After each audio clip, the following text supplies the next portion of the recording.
పొద్దున్నే లేచి స్నానం అది చేసిన తర్వాత అప్పుడే వస్తున్న సూర్యభగవానుడికి అలా నమస్కారం చేసుకుని ఇక్కడ చక్కగా మిద్దె తోటలో పూసిన పువ్వుల్ని అలా కోసుకుంటూ ఇంకా డే స్టార్ట్ చేస్తే ఆ రోజు ఒక పాజిటివ్గా అనిపిస్తుందండి. ఇంకా ఇవాళ మందార పూలు అయితే ఇవి పూసినాయి, కోసుకుని వచ్చాను. అయితే ఇక్కడ చూస్తున్నారా, ఈ మల్లె చెట్టు నేను ఎంతో ఇష్టంగా పెట్టుకున్న మల్లె చెట్టు అనమాట.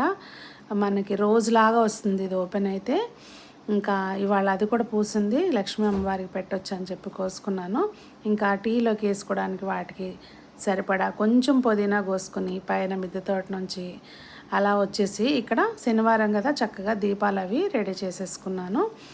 ఇంకా సాటర్డే ప్రతిసారి కూడా నేను ఇట్లా ఈ అఖండ దీపంలాగా పెట్టుకుంటానండి. ఇంకా మొత్తం పూజ అంతా మనకు ఉన్న పువ్వులతోటి అలా చేసుకుని సంతోషంగా ఆ రోజుని మొదలు పెడితే ఒక డే మొత్తం కూడా ఈ పూజ చేసుకుని మనకి ఈ ఎనర్జీ అంతా డే మొత్తానికి కూడా సరిపోతుంది అని నాకు అనిపిస్తుంది. మరి మీరేమో